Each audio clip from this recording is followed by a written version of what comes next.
wada wah wah, chickara ba ba ho ha ha, bada bada bada ba ba ba.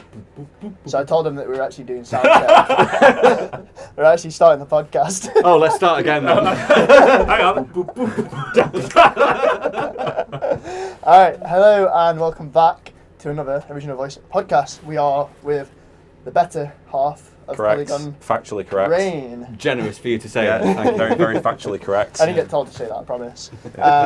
Polygon Rain, They got the letter. 4-piece electronical band from Doncaster, comprised of childhood friends who blend Eastern and Western influences to create unique and original music. We blend something. You're also, Some would say many things. you're also our second most viewed OV live. First, maybe. I All think it's for going to be all first when we come out, when this comes out. It's only been 2 weeks. It has, but I'm gonna put a wager on it now. Yeah. Otherwise, I will eat a banana with the skin on. This is down on record. By what date? Well, when it comes out, so if Can we raise when the this stakes and say on stage? yeah, on stage. On stage. I'm releasing this tomorrow now. Okay, would you like to introduce yourself and maybe talk a little bit about the band members aren't here? So what you do for the band, your name and instrument. Okay.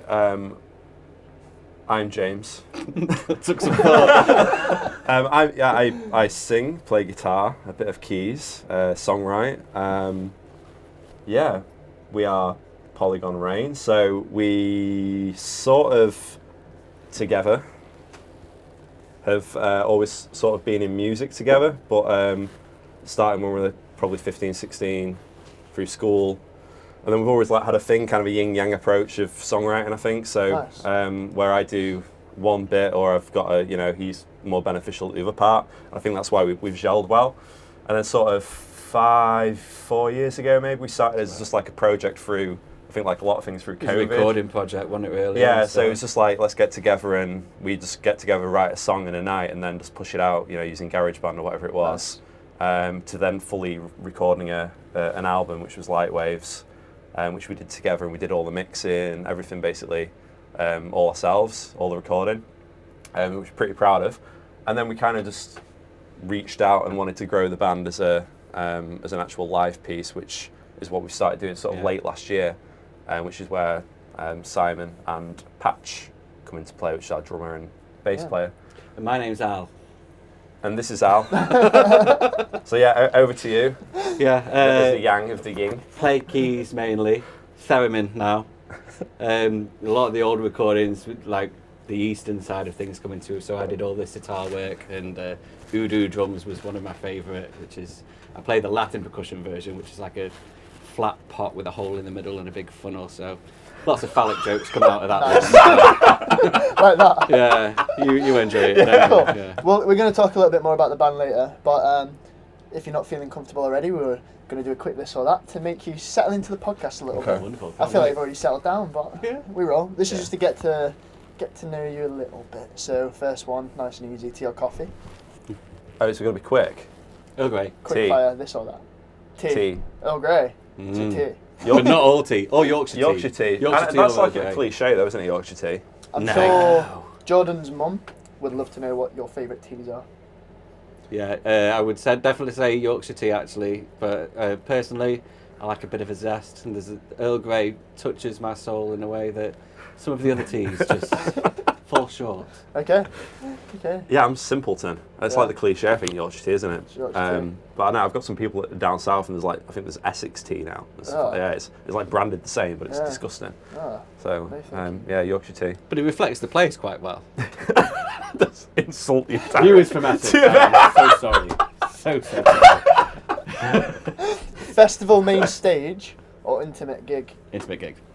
Damn. 100p. I've never experienced the main stage, so if you're watching somebody with influence and you like a few youngish boys to come and play on your stage.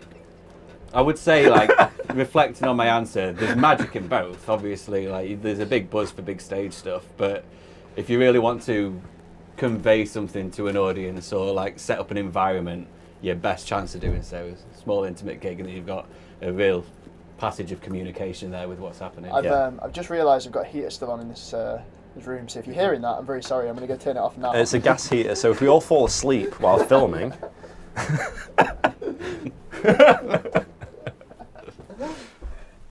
So yeah, Okay. I get, yeah, I'm not intimate, even going to cut that. I'm just going to roll with it. Oh yeah. City or countryside? Countryside. Yeah, countryside. Writing alone or co-writing a song? Alone.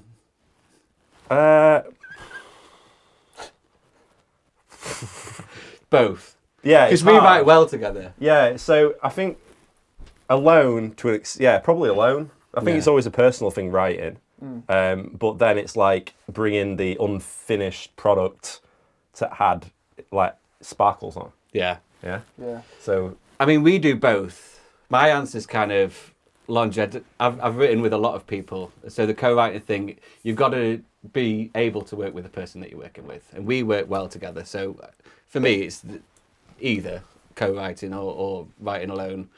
But you just got to make sure that you're working with someone that you can communicate effectively with. You're kind of both steering in the right direction. Yeah. kind of. Yeah, there's gotta be no You almost ego. want someone there to tell you, yeah, this is shit, or this is good, or here's a better idea. Like, There is some magic there. yeah.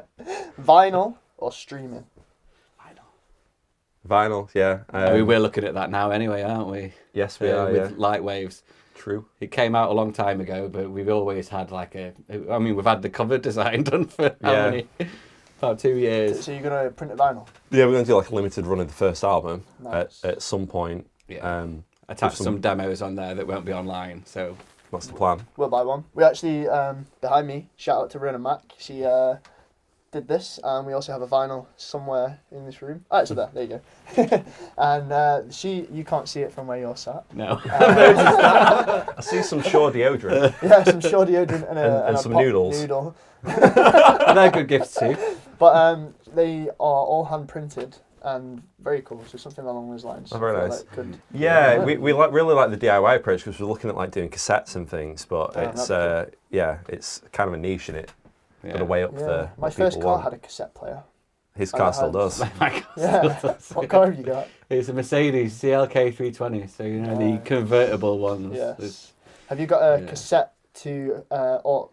I looked at them. I've actually got one better. My wife had this weird thing 'cause she had an old Corolla, and it plugs into the cigarette thing. It's like a Bluetooth thing, so I can still have a cassette in, or I So can you go got- to that, and both sound horrendous. So you got a Bluetooth cassette.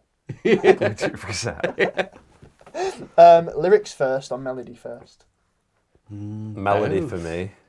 I'm a melody man. Yeah, I always hear the melody before I hear write the lyrics, but that's probably I'm trying to get better actively at lyrics. Who tends to write your lyrics? well, first album was about 50-50, wasn't it? Yeah. There were some tracks that I'd done on my own previously, and then we kind of brought it and reproduced it in our sound. And then there were a couple of yours. Mirage was one of yours before, wasn't it? And Yeah. then we glossed it together. Yeah, and then the latest one, Surreal, my fiance actually wrote the verses for that. Shout which out was to them, nice, by the yeah, way. The so- lyrics are great. But The shape is great, she's a though. writer, so it's like kind of a bread and butter, but it's always like a fine line between, you want it to be your creative baby and then give and take. But yeah, generally I think it's like an even split. It depends on the song, who comes up with the idea first. Yeah. I'd say probably more recently it's been more, it's as it grows. We do more together, don't we, rather than Yeah. bits. Nice. Studio perfection or non-perfect live gig? Hmm. Well, we've got a phrase, but No, yeah, go. You do the phrase. the phrase is we don't want to George Lucas it. Yeah. Okay. So whenever we record, especially the first album, it's like we've got a tendency to just add 50,000 tracks onto it. And we'll like keep adding synth parts and melodies and No album needs Jar Jar Binks. No. Like, So you're playing with the maths there. The more you add, one of them is gonna be Misa so hungry. so yeah, we just don't want to Jar Jar it. So yeah, for me, it's the phrase "don't George Lucas it" is that obviously we don't want to just keep adding the special editions of Star Wars, keep adding So you want it quite random quite raw. crap into it.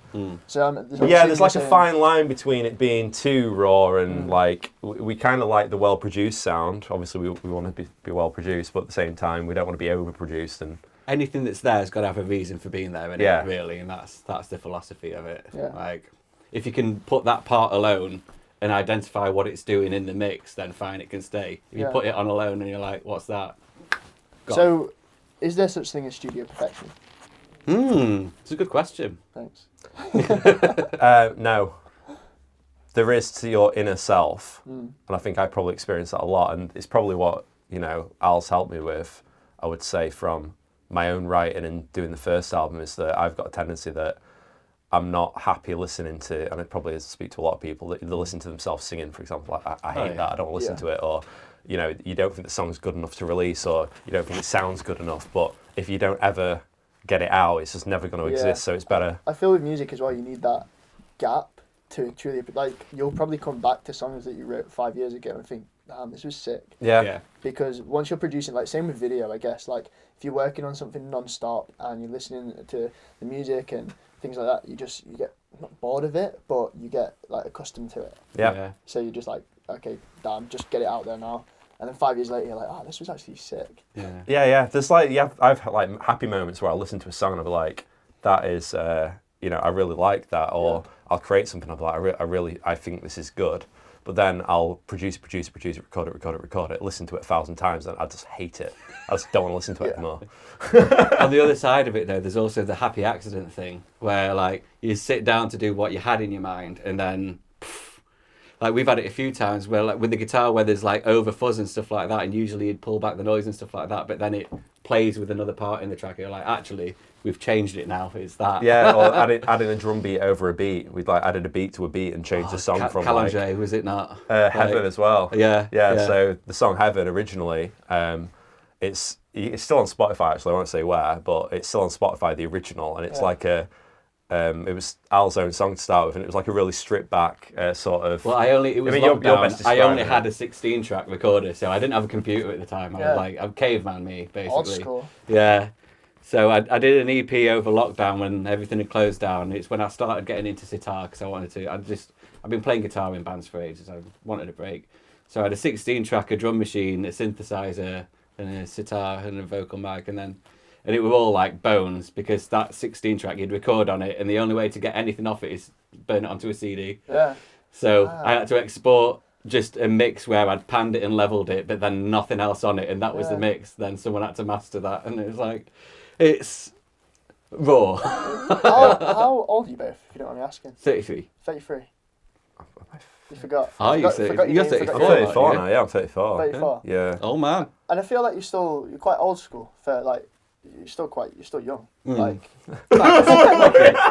We actually don't get that a lot. is that nostalgia or is it just a personal preference in the sound? I think for me it's personal preference. I think some of it is, there's the whole nature nurture thing, isn't there? And there's so I've spent a lot of time working with older musicians as well, so I've kind of fallen into their ways as well a bit. But there's also I prefer the older sounds of synths even. Do you know what I mean? Mm-hmm. There's some kind of magic there that it never really reached its peak when it was all in pop, but you strip them away into something else. And I think modern genres now, using old gear, can make more creative sounds with the old gear rather than when they were trying to gloss it up and doll it up. It's limited, so like, you know, one thing you'll know well from how you record is that when you've got less choice, it's a lot easier to be creative. Yeah. If you sit on Logic and you load up a preset synth, and you've got 5,000 options to choose a synth sound, whereas if you load up a keyboard that's got like 10 sounds on it, or, you know,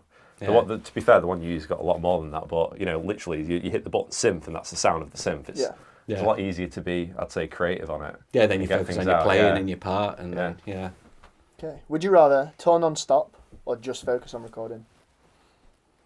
I feel like I want to say neither. Yeah, they both sound horrible. want to do both. I'd be happy doing one or the other, I think, but you'd always miss the other thing. If I was touring all of the time, I'd be happy because there's a certain yearn for performers and they want to perform. But you do get the magic where you can sit down with something that's like, how do I want this to sound? And then you get creative control over it. Yeah. And performing all the time, I'd miss that. Yeah. I used to do function bands where it was basically that, obviously touring covers and stuff like that. And I quickly grew to miss sitting in the studio and just like, what are we doing today? Yeah. So neither. Recording, I think I'd say. Yeah. If I had to choose, because being on tour all the time, I mean, I wouldn't be able to go on holiday. I wouldn't be able to. But I could take a laptop with me, places. I could do it. I can get a job still. Even if I'm not earning money from touring, I could still go and record on the road or get a job in a supermarket, like with the laptop set up on the right and checking out on the left. Just thinking options. I can have a family. I'd love you to find a Tesco that will let you do that. Yeah, just a second, mate. Shout out to Tesco. I feel like there's no point asking you this next one, but I'm going to ask it anyway. Full electric or full acoustic? Well, with us, we kind of... Full electric, yeah. When you turn it with the electric drum kit, I was like, okay. We were an acoustic duo though. Yeah. That's how we originated. I like both, particularly with the sitar stuff that I've done as well. When you circle a hand drum and some percussion and stuff like that, you can have really musically magical moments, fully acoustic. But with what we do, I was like, I don't know if I could live without my synths. No. So, electric. Full electric, yeah. High or low BPM? I'm glad you added BPM to the end of that. High or low? Probably. With what we do. It's funny you should say that because we often use a relatively low. If you look at light waves, they're quite slow tracks really. And we kind of. But they're quite upbeat though at the same time. Yeah.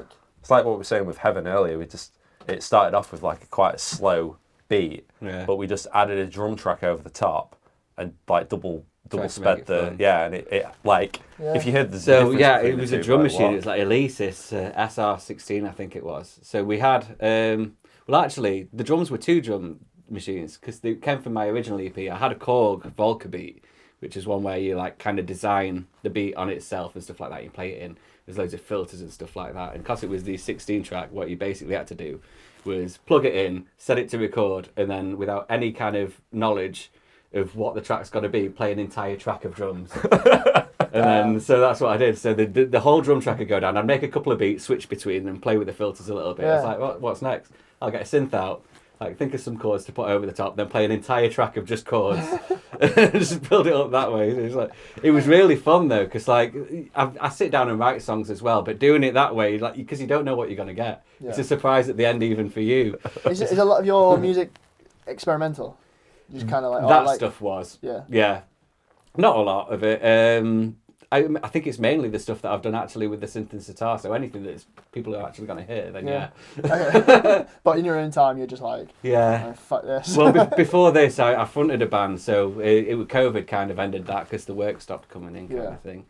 I fronted a 6-piece band, and that was all song driven. So I'd sit down with an acoustic guitar, and you'd actually write a song, and then it'd go to the band, and then we'd all rehearse it and play it. And then when that all collapsed, because I think I was just disheartened, and then wanted a new approach. So then comes this analog stuff, just like, well, we'll make up whatever.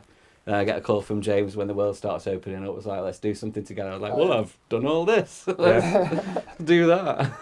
Cool. Okay, right. We're going to move on from warming you up to the podcast now. We're actually going to talk about the band. So do you want to tell us a little bit how you became musicians and how Polygon Rain became a thing? I think we just wanted to be sexy in school, didn't we? That's what everyone says. Yeah, didn't work. You're watching this and you go to school, do something else, play sports. I don't think it's the same though now, is it? I think like it's uncool to be in a band. That's probably. Like, when we were kids, it was cool to be in a band. I feel like we just thought it was cool. I don't know. I genuinely think like now it's people just don't care about people being in bands. But we're not in it for the sex, love, and money, and obviously. No. I've got a family that I love very much, let's make that clear. But do you want to go or should I go? Go. So with me, 15, I bought a Flying V. A what? A Flying V guitar, so it's a guitar that's, like a metal guitar. Yeah. And I had a friend back in school that also bought a Flying V. I was trying to learn Bullet for My Valentine songs back when the first album came out. Yeah. And then I never had a guitar lesson or anything, so I just played on my own and self-taught myself basically. My dad played guitar as well, which helped a lot because he could show me little bits. And I just kind of loved playing guitar, and then sort of I met Alex at that same sort of period at school. And then I used to go around to his, and you'd have that, what was it now, that little, you had the sampler, didn't you? Yeah. And we used to use... we used to record...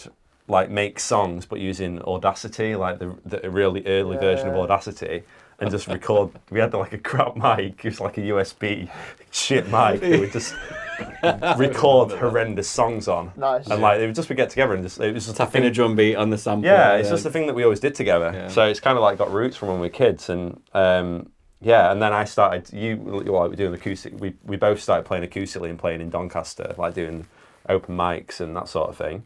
Then I went through the whole singer-songwriter stage of like the James Nary's, experience playing. I was like doing care homes and random things. And then it just kind of, transitioned into doing more. But that's kind of my... You've just reminded me of something that, like, actually it's quite a treasured memory. It started, like, when he mentioned that we started doing stuff together. So it was... We used to go out busking. Neither of us could really play that well at the time. Definitely neither of us could sing. You were probably better than I. You were at least in tune. Yeah, but I just go... Yeah, but I still like... Yeah. I had the noise, you had the tune. We used to bus. There's like a lake in Doncaster. It's developed now and there's loads of houses around it. But before it was like just a lake that people used to go and walk around. We used to go busking there, of all places, where there's very low traffic. No people. But we ended up going on a bit of a, what you would call an RPG side quest. So we're playing on this lake and there was this giant of a man sat on a bench near us. And he just like, I just thought he wanted to sit down. And he came over at one point. He listened to us for a while. What we used to do is we didn't have any full songs, but we had like a cycle of things. So like a romantic one, it'd be like, I don't know, what you'd call a small section of a song. It just sounded a bit romantic. We'd had a cowboy finger one picking, And we'd judge couples as we saw them walking over. It's like, oh, that's a couple. So We'll that's play the play a romantic one. We'll play that until they go. It was like, oh, it's a guy in his own cowboy song. Yeah, I mean, did it make much money? No. But this guy anyway, he came over and he was like, I've got a gig for you to play. You can come and play this gig, but you've got to come and meet me at my office. And he had his urban, so I don't know. Pack the guitars up. Then we're off to town, get the bus into town, go and find this office. He's not there, so we're waiting for a while. And then it was like, oh no. So they were the agency, and then they send us off to this. And he was a blacksmith, and we went. Do you remember outside Mason's Arms, where it was for some reason one of them rooms and there was a blacksmith there. We had to go and get the details of the gig from the blacksmith. Right. So then we walk over to the blacksmith to accept this gig quest and stuff like that. It's like, well, the gig actually is just up the top of the road. It was like the Abbey Road one. We wasn't basically lift flight of the Concords that day. Oh, great. Yeah. That is a big side quest. Where did the name Polygon Rain come from? Good question. I feel like that was you. Yeah, I think we just made we had a WhatsApp between us. Yeah, we had a WhatsApp. Yeah, we came up with a lot of dreadful names, and then so it was a game of like identifying the one that sounds less dreadful. Okay. And we landed there. But then there's like connotations, I think, for what we wanted to do. Like we knew that it was going in kind of a electronic direction, so Polygon kind of fits in. Yeah, we thought like, as in like video game kind of polygons, rain, because it added to it.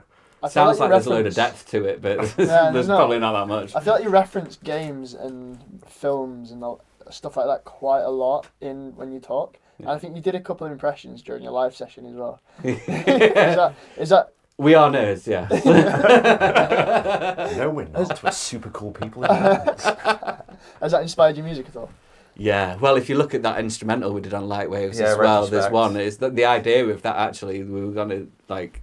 It was going to be a game, effectively, not an actual game, although it would have been nice at some point, but design like an old, I'd say like one of the NES or SNES RPGs where it's like top down and then you're following a character around, and then we had the idea of the dun is when they had a gun. That'd make a cool music video. Yeah. Yeah, that's what we thought. We wanted to have like an RPG kind of video for it, and as well, we both like grew up like in chiptune, so like Saber Pulse and all the people that were making Game Boy music. It's still going Saber Pulse as well. Yeah. It's the circuit bending. We always wanted to work out how to circuit bend stuff. Plug a Game Boy into a laptop and press the buttons and get all the Game Boys. Yeah, really love all that sort of stuff. So definitely like ingrained, and we're both big gamers. Yeah, made MLGs. So have you ever done anything in gaming? So yeah, in COVID with another friend, I had a Twitch called Queef45. That's not his name. That's the Twitch's name. So we were actually gonna. The idea behind it was me and that friend, we've have like an inside joke. Whenever we hear the song S Club 7, Reach for the Stars. Yeah. Instead of Reach for the Stars, it was Queef 45. Yeah. I'm not going to sing the song, but if you hear the song... I think you just did. I'm never going to hear anything else again now. Let me Google the chorus. Alright, moving on from queefing, unless you've got anything else to add. No. We got to affiliate and then we quit, basically. So Okay. I'm not on Twitch anymore. You can't find Queef 45. We did rename it because we were scared we were going to get banned. So it became partially Wizard. That's a fairly realistic fear. Yeah. Getting banned. Yeah, for that name, yeah, perhaps. Debatable, because it's on South Park. So that's what I thought. Coming back to music, what are your biggest influences? Like, obviously you've got a music career spanning nearly 20 years now. Career's a very strong word when you think about it. Where did it start? Where is it now? Do you have very different influences as well? I'd say there are some places we meet in the middle, but we're both part of a wider and Yeah, I different think so. spectrum. You can go first if you want. But I'll let you go first. I Yeah. went first last time. It's your well, turn I've to go like first. kind of, I don't know. I go through like zones and phases with it. So obviously the sitar came from a different phase than all of the synthesizer stuff that we do with Polygon Rain, and then it ended up merging. But I've always had like a deep love of like cultural music, world music, and things like that. Like I went through a phase of often going to like sound baths and listening to Tibetan music, and I got into. I'm a Reiki practitioner as well, so that kind of coincides with that. It's a bit of a hippie. Really, I was much more of a hippie than I am now, shall I say? Where does that? Have you travelled a lot in your life? Is that where it's come from, or do you just? Not as much as you'd think, but yeah, I have. But it's not the kind of backpacking travelling. It's the only stars I sleep under are 5. So. I'm clipping that. Nice. Yeah, not really, no. But yeah, so I've always had a deep love of that, and also sitar. The reason I chose that instrument is I fell in love with it. It's made from a dried vegetable for a start, which is like how much friendly to the earth you want to be. A dried gourd and a dried gourd and a little bit of tunwood in between. But even its design, it's ancient, and then it's the curved frets over the top, so you have like the playing strings, and then underneath you've got sympathetic strings. So say if I played what was relative to a C, you've got 5 other Cs that just come up and you're not even playing them. It's like the designs of the old world are far, I think you can explore that a lot and come up with things that would definitely contribute to the new world. Yeah. And so then, do you think it's more a connection to the sound or the culture? Well, for me, obviously, personally, it's got to be the sound, because I don't typically belong to the culture, but I have an adoration of things that come from there, like, and particularly of different cultures as well. I've always had an interest in learning about old cultures and ancient history, classic Civ. I was a classic Civ buff at school and things. Particularly got into like Greek mythology and things like that, which is a lot of people do, and then don't talk about it in pubs because the conversation kind of goes.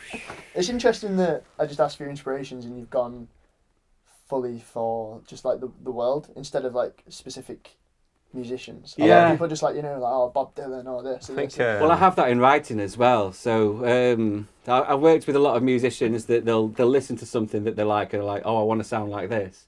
It's like, well, that's been done, mate. Yeah. Like, why do you want to sound like that? Where's their credit then? If you're just going to go in and sound exactly like them, like, what are you adding to this? And I think it's where we meet as well, because I'm of the same opinion. Like, I got kind of into Eastern music probably about 7 years ago, maybe. And there's a lot of people that you'd play a song to, and if it had like a microtone in it, or the 24 scale or whatever it is. I'm not an expert in this, I might have just said entirely wrong. I'm not an expert by any means, but what I mean is that obviously if you listen to Indian music or music from the East, there's a lot more notes in it. There's notes between notes. So that classic, the piano, all of a sudden there's that note that sounds off. And a lot of people that listen to it, oh, that doesn't sound good, but it's just, to me, it's just more sound, like it's exciting, it's something different. There's a skill to expressing it the right way as well, Yeah. which is, it becomes a whole art form as well. Particularly with Indian classical music, there's like a seashell in the timer. So so many bars, and then the timing kind of spirals and it gets quicker and quicker and quicker. Then the cycle begins and it starts slow again. Okay. It gets quicker and quicker and quicker. It's very difficult to So learn. there is some theory behind it. It's not just Oh play yeah, what you want to play. more than we're accustomed to. I think we've not got the intelligence for No, it. that's it. That's exactly it. Yeah, completely right. Like Yeah. you know, like you hear about polyrhythms and all Yeah. this, different. I'd love to write something in a different time signature to 4/4, and I sit down in Logic and I'll put the time signature as something completely weird, and I still love to do it.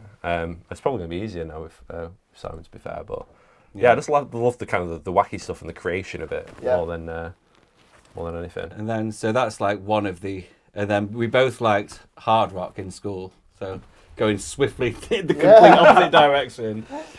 So the first bands I ever played, I was lead guitarist in like metal band. In fact, the first band was that dreadful one. I think you came to see us, didn't we? We played Raging at Leopard, Hearts. Raging Yeah. Hearts, Emo Don't metal Google band. it, ever. I played a big BC Rich bass. Nice. We did one gig, and the lead guitarist had got drunk with his brother. So basically, just like played anything all the way through the set. It was great. It was metal. Yeah. Yeah, but then after that, I played in quite a few metal bands. I was into that, and then the thing that switched me off that was the scene. Then I was playing with loads of bands that sounded the same but wanted to as well. Yeah. It's like, so what are we doing that's different? It's like, well, they're popular, so why aren't we sounding like them? I was like, well, because then we're not making anything, we're copying. Yeah. So almost good that you met then, really. Yeah. Did that side kind of develop at the same time together, or did one of you introduce Eastern music to the other? I think you actually probably introduced me as a gateway, maybe. Maybe? Because you showed me that King Gizzard.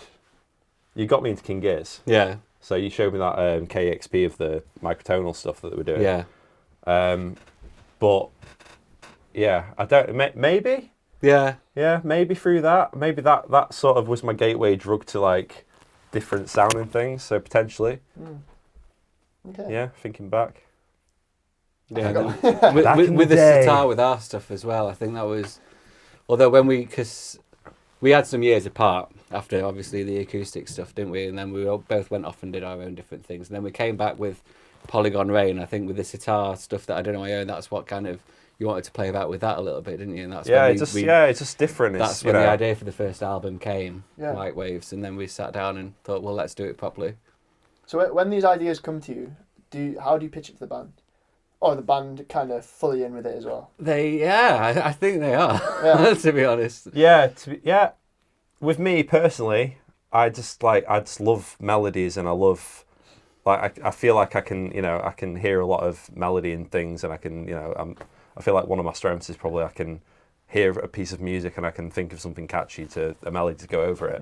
So normally I will write something and I'll just send like a video of like an acoustic guitar songwritten thing, and then we'll take it to band, and then we'll all play it with the band.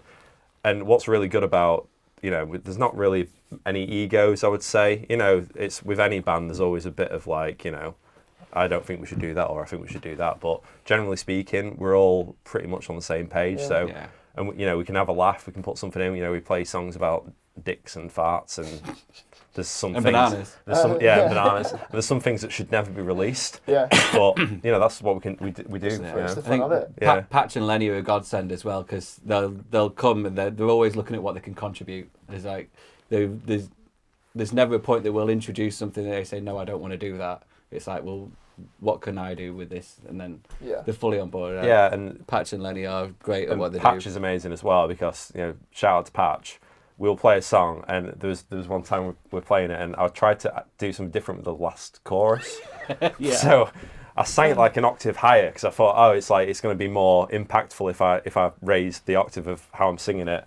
And afterwards, I finished singing it. I looked at it, I was like, did that sound right? And Patch just looked at me like, no. Preferred it before. Coming back to what we said at the beginning, I mean, it's quite nice to co-write, because people can tell you if something's like, that is not good. It's safer. Oh yeah, I definitely say, as long as you trust each other's opinion. What? I don't think we've ever sat down with each other's music and gone, that's not good. Yeah. I don't think it's ever happened, I'll be honest with you. I don't think I've ever sat down and gone, that's not good. I think we've sat down together and be like, we can do something with that. Yeah. And even if it doesn't, it's not like, we've obviously not got a greatest hit or anything like that, but everything, no matter the sound or no matter, there's always it's just sound. There's something isn't it? that's workable in yeah. there, and then you're like, it's exploring. It's one how's genre. that gonna sound? There's a genre somewhere for that we've just made. Yeah. How would you describe the genre? Well, electronic rock now, officially. Electronic rock, yeah. Electronic rock. But we've gone through phases like of, how do The we thing is- describe our genre? Of all of the ones that are presented, I don't think it directly slots into any. Yeah. But if it does, then please tell us, because we're unaware. It's electronic something. Yeah, it's Yeah. looking at the genres of bands that are in that category. I'd say that's probably what we're closest to. Yeah. If you take some of the sitar stuff that we've done early on, it's probably a slightly different genre. Yeah. But yeah, I'd like to be a fluid band. I don't want to tie us to a genre like full stop. Yeah. So, but We like playing about it. If you look at Rust, Yeah. Rust is probably one of the most electronic songs that we've done. I think there's plans to perform it, isn't there, at some point? Although it's like I say, there's that much more electronic going on that it needs tying in. But there's still a sitar in there. Like there's still it's not just electronic either. Like we have a difficulty of it just being one thing. We kind of don't let it. Just do whatever we? sounds good. Yeah. So I know we touched briefly on it earlier, but what is the songwriting process that you guys do you follow one, or does it just kind of happen I organically? don't think there is one, is there? No, it's kind of to me. Anybody in the band could come forward and be like, I've got this beat, or I've got this bass line, or Patch at the moment he's just got himself a little setup with Ableton and stuff, and he's started doing stuff like. To me, like bring anything, and we'll there's no sort of directorship.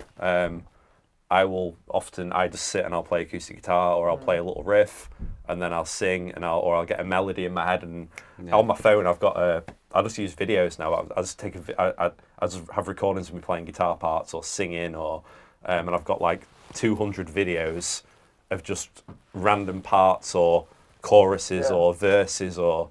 And there's like some that I have more favourable than the others, and then I'll bring them, maybe do a little and then we play yeah, around them, exactly. don't we? Yeah. Nice. If you guys could collab with any, you not really spoke about actual musician influences, which is interesting because it's all world things that are going on that sort of inspire you. So, past or present, if you could collab with a band, who would you pick? My first answer is got to be Robert Smith from The Cure. Okay. Just because he looks like quite a fun person to work with. He's quite cool. You could always have a pint with him after. But the music, so with what we do with the modern sounding stuff, I would say a large inspiration for my input to that would probably be The Cure. I've always liked their key sounds and what he adds in his vocal style on that. But then again, sitting down, although I'm going to actually stop myself there, because I was about to say Ravi Shankar, but then me sitting down with this sitar and Ravi Shankar being there, I'd be very intimidated and embarrassed Okay. very quickly. I'm not familiar with Ravi Shankar. Ravi Shankar, yeah, he was. For those who don't know, including myself, who is he?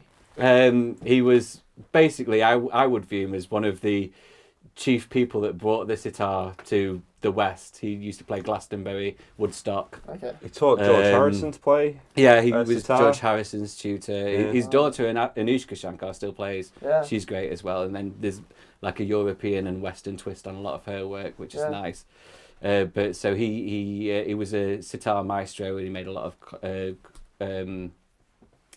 He used to compose like large pieces of music to fit directly with theatre and dance.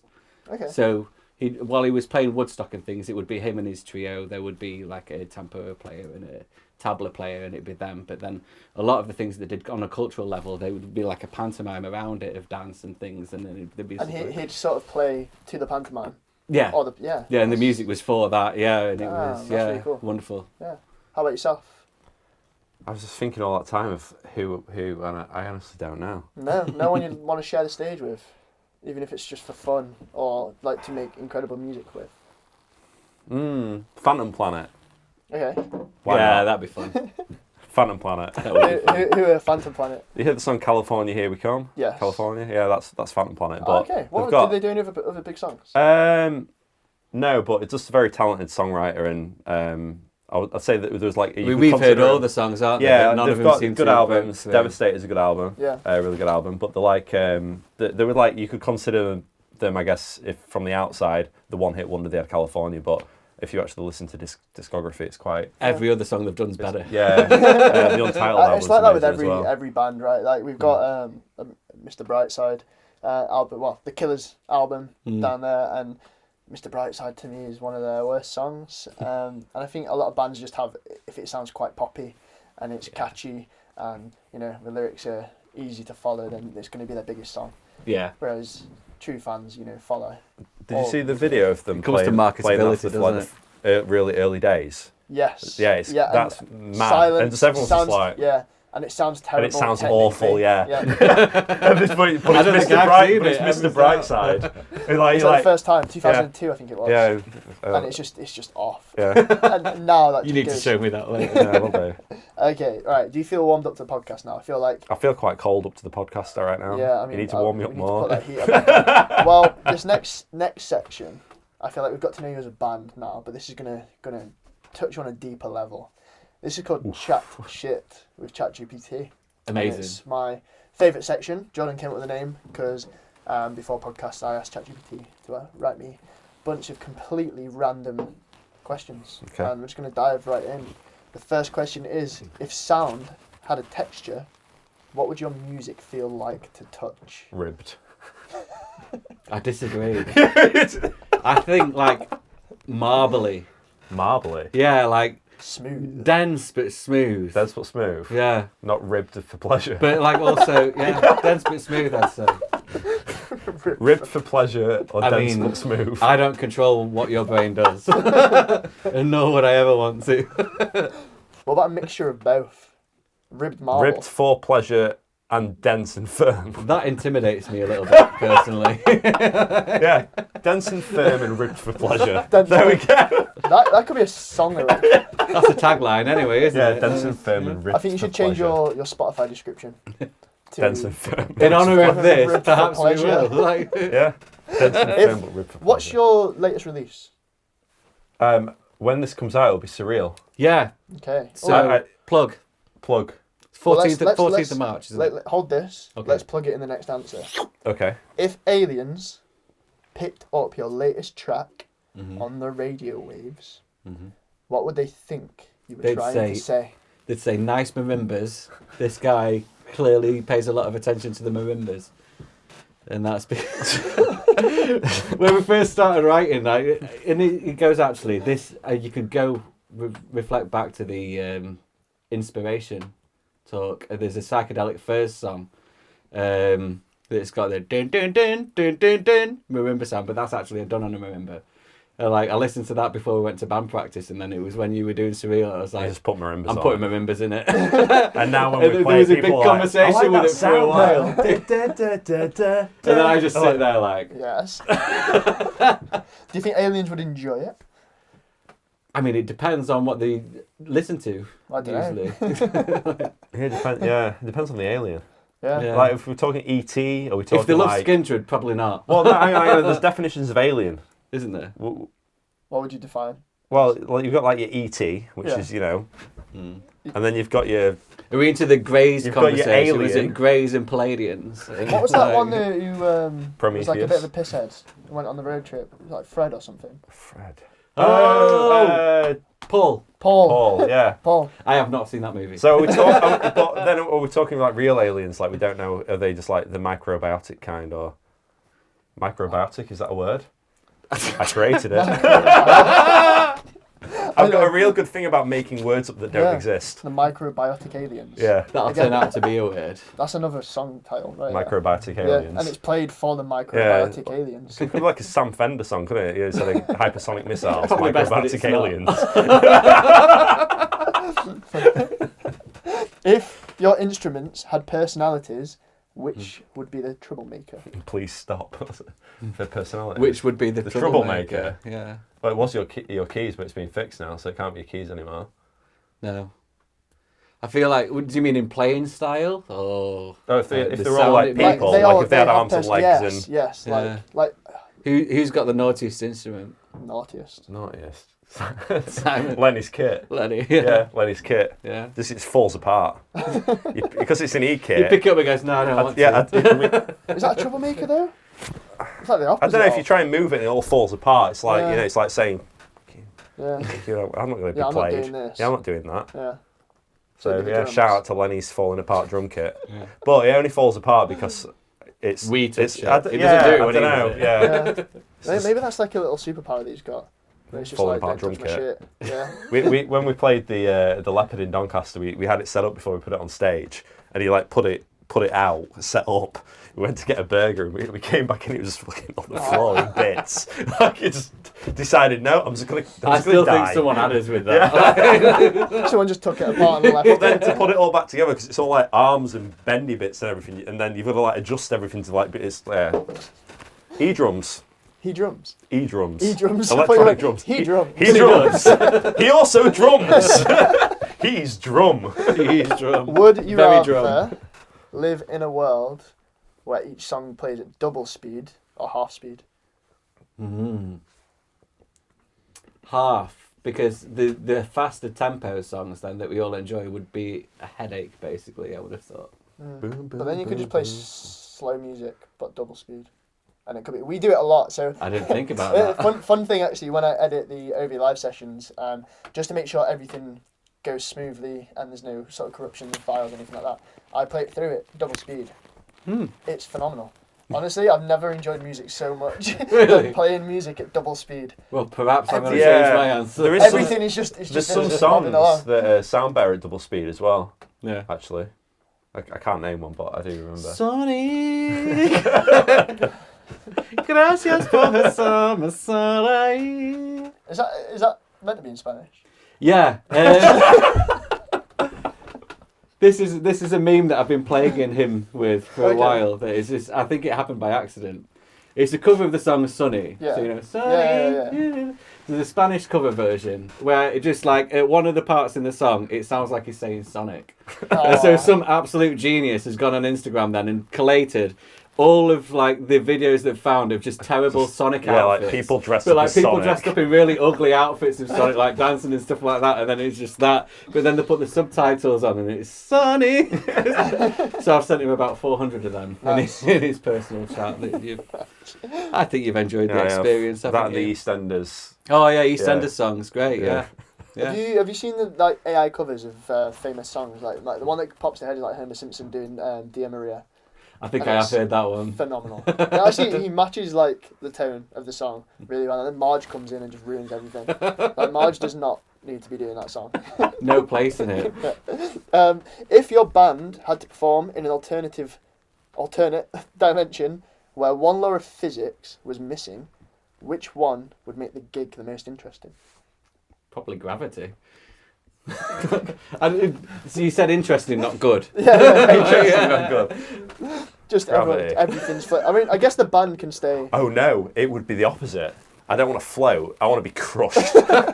so we basically Too much gravity. We're gonna have to talk like about we're this. like struggling, like crippled by the gravity, but Imagine- not enough to kill us, but enough to severely cripple us while we're playing. Imagine trying to play drums like that. It'd be so heavy, but like reaching for one of the cymbals. I'm not overly fond of this idea, James. So you want to float? Yeah.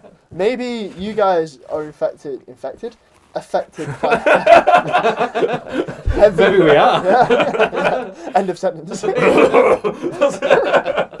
Like maybe on stage you've got heavy gravity, and your fans are floating because there's lack of gravity because you've got it all. It's an interesting idea, like but an I feel like open top arena. Well, but then rest assured, the fans are having a good time. No, they're not. They'll be having a They're better floating time. into the atmosphere. They're not not crushed having a in good time. No, but what you could do is you could have fans at the top Put it back. pulling them back down.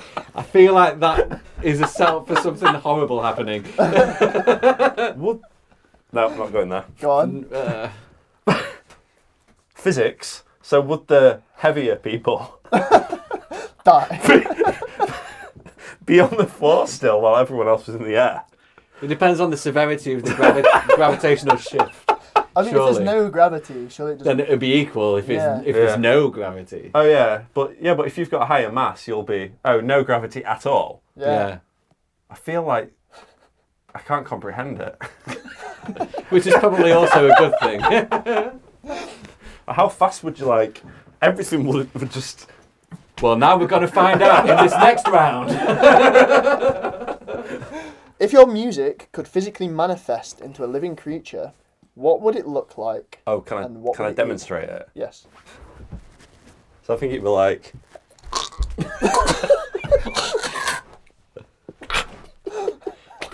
But maybe with a couple of extra limbs. Like trying to reach for something else. Like So Cronenberg. It's like a Cronenberg. Yeah. You know that is now the thumbnail for this podcast. unless you get a better one. well, now it's visualised. You won't know what it now looks like. That's what our music looks like. I mean, I don't even need to. That's what your music looks like. If you could swap your ability to play music for any other superhuman skill, what would it be and why? Can I answer your question with a question? Of course. So, is it relative to our ability to play music? So, like, say if I was to fly, and it was Yes. my ability to play music, but So- relative, so I could basically just like glide a little bit. Yeah. Okay. You're So big on this whole flying thing while playing. Yeah. Yeah. This is to come. This is to Alright, come. let's change this question a little bit. If you could have a superpower that would help your performance, Right. what would it be? So, like, I don't know. Super You've long got, fingers. Like, She's like salad fingers. Look but how like, far away he is from the keyboard. just sat at the back of the crowd, like, Reaching over. Yeah, that. I'd be like 8 arms for the drums or something as well. So Yeah. just like, Actually, yeah, I think it'd suit it as well. It'd be very becoming on Lenny. Lots of limbs, Lenny. A lot of limbs, Lenny. A lot of limbs, Lenny. if your band's tour bus had to be something other than a vehicle, what would it be? Other than a vehicle. A really. Do you know what? No. I'm going to show the nerd in me. Because this is only really going to be enjoyed by people that have played Morrowind. But I'd say a Silk Strider. That is a very small port. Silk Strider. It's Oh, the, yeah, the massive yeah, insects, and they've got like a yeah. hollowed out body on the top. It's like a massive insect that's like. For anyone watching on YouTube, I'll put a picture on the screen. Yeah, Silk Strider. Make the It's- noise. Not that noise again. What does he say? It's why walk when you can ride? That's pretty good. Oh wait, is there a Rick and Morty reference to that? Perhaps. I feel like there is. I feel like I watched a Rick and Morty episode and it's like a weird little slug thing, but he's drunk. Oh yeah, and he goes down the stairs. Down the Yeah, I stairs. remember that. If your music was a weather pattern, what kind of forecast would it create? Polygon Rain. Polygon Rain. Electrical Electrical storm. That's a good one. storm. That's a good Thank one, you. yeah. I feel like we're much more tame than that though. It'd be like maybe can we say yellow snow? It's like a yellowish snow. Yellow Really? snow. Piss on the whole world. Yeah. Piss and snow. If you had to write a song, I feel like you like this one. I feel like I'm inspiring the next song. If you had to write a song using only sounds from a kitchen, what would be the main instrument? We're not saying air fryer. Whisk. Whisk. Oh. Yeah. Whisk on what? A whisk that's got a slight defect. Played on what? No, it's like, you know, one of them ones that you like do that, but it's right. got a squeaky, like it's Yeah. it's a bit rusty, so it's like Can we get one? I'm into this. Yeah. Yeah. And you could do it like on a drum and just like go. No, Like just- a whole no. reverb on it. You got like a, raw. No, raw. oh god. Damn. Raw. I'm memeing this. Just together. like one person. Like, It's fucking. it's fucking raw. How many F's are you allowed on YouTube? One. I don't care. You don't care. I don't think YouTube cares either. We've had worse. A squeaky whisk. Yeah, a whisk. I like that. If you had to swap instruments with an animal, as in your instrument is now an animal. Well, a whale. Which animal? Easy question. Do you want me to swap my instrument? Let's go. It might be difficult to walk. Do you need to walk? So individually, what would you swap your instrument for that would make the most interesting sound? Musical instrument, just to clarify. Yeah. Yeah. Ooh. Like a rubber chicken. No, that's not an animal. That is not an, that's a piece of rubber. Yeah. Well identified. It's just like get like a, It's got to be a monkey, isn't it? Like a chimp. yeah. You know, like the Dr. Zaius. Well, that could be like the lead instrument. Dr. Zaius, like. Yeah. Oh yeah. Yeah. Just use the voice. What noise does an aardvark make? A what? You know, it's Like, you have definitely just made that up. prove me wrong. Like squeaky. Or like a fox, because they do that. Just every now and again a bit of percussion, and it's like. Or the a peacock. Yeah. That sounds very similar to a monkey.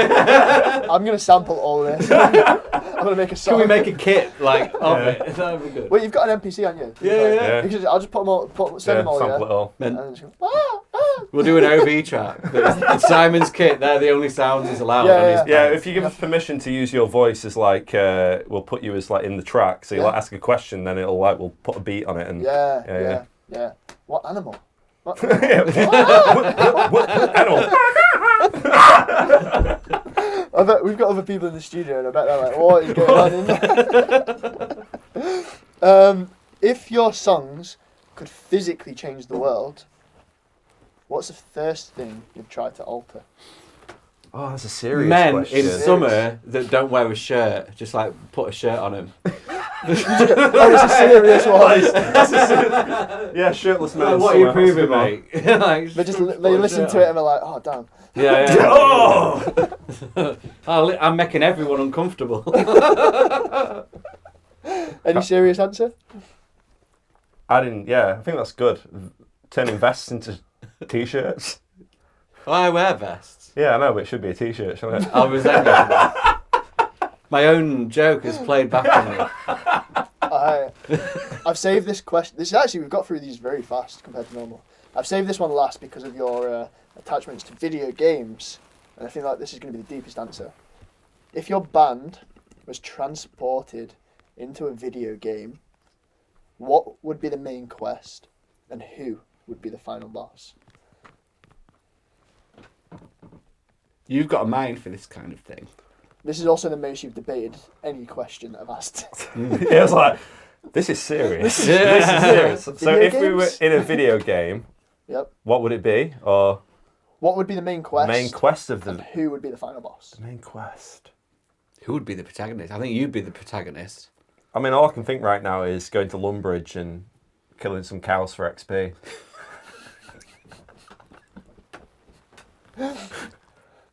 Final answer.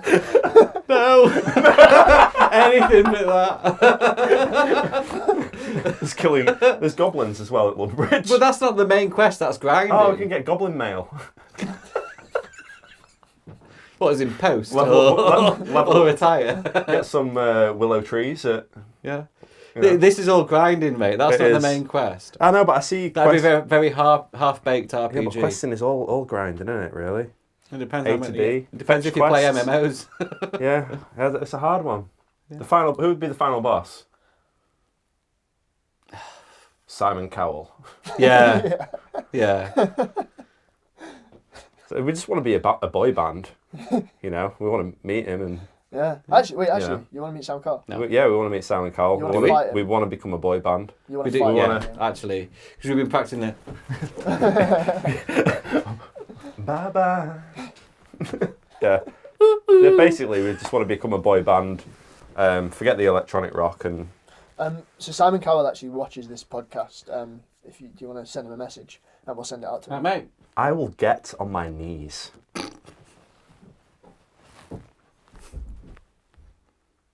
You've got to have the uncomfortable silence. Got to let him do it. That's it. He Take- needs take an from outlet for that that. what you want. So I mean, I've still not got an answer from this last question. we'll take the Cowell to Simon Cowell. So that's the final boss. Is Simon Yeah, Simon Cowell. Cowell's the final boss. What's the main quest? The Becoming main a boy quest band. is becoming a boy band. Become yeah, a successful boy that's band. it. Successful boy band, and the final boss is Simon Cowell. So we don't do something silly. We've got to acquire as well on the way. So like for stat boost, you got to have the baggy pants. We've got to acquire them. We've got to acquire the backwards Yeah. baseball cap. Or your side missions where you Yeah, vulnerability +5. Yeah. Probably. short back and sides. Yeah. Yeah. I don't know, it's quite moppy now, isn't it? Yeah. Boy bandy. Yeah. I'm gonna probably have to shave. Yeah.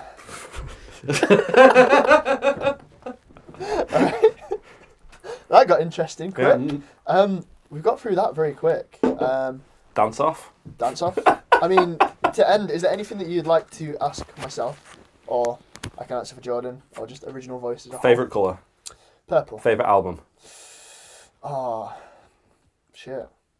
It's an impossible ask. 2. We actually did a top 10 podcast the other day. Favourite current album. Favourite current album. See, I don't listen to albums. Well, that is a mistake. It is. This is what's wrong with music nowadays. I don't know. Oh, these have got a new album. Oh man, this is just. So I really like Nothing But Thieves at the minute. Cool. Yeah. Huge band for me. I think they really his vocal range is like it's operatic rock, but with a bit of weirdness in it, and I quite like that. That works. Sausage or bacon? Bacon. Bacon You or egg? Bacon. Egg. Egg. Is that just the option? That's it. Egg or egg. Egg or egg? Egg. Egg. Yeah. Egg. Egg. Right. Egg. So remember what we talked about earlier No. about your outro. Oh, yes. Before you start, you're so ready for this. I was born for this. It's been an absolute pleasure to have you on, and it'd be a fun podcast when we met you doing our live sessions, which is very good, by the way. If you've not watched their live session, get on YouTube. By the time this is out, should be number one. Number one in By UK. the time this is out, and this is not number one, That depends on how much time you spend on Reddit. please remind me that it's not number one, because he's going to eat banana With the skin. with the skin on. Do people do that? On I don't know. That stage. sounds dangerous. On stage. I could die. I mean, During we have the video banana proof. jam, while I'm playing the theremin solo. Like, And I will only chew twice per bite. This is all a video, by the way. This is legally binding. I can't wait for this. Right. Thanks for coming on. It's been a Absolute pleasure. It's been pleasure, really man. fun. Been a laugh. Would you like to take us away with some outro music? Yeah. Yeah. We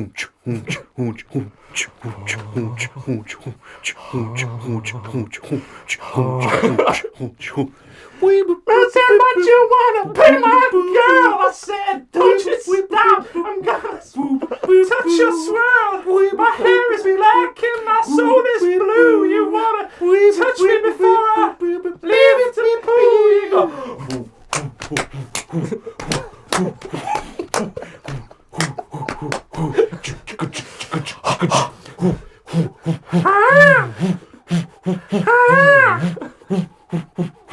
Do do do do do.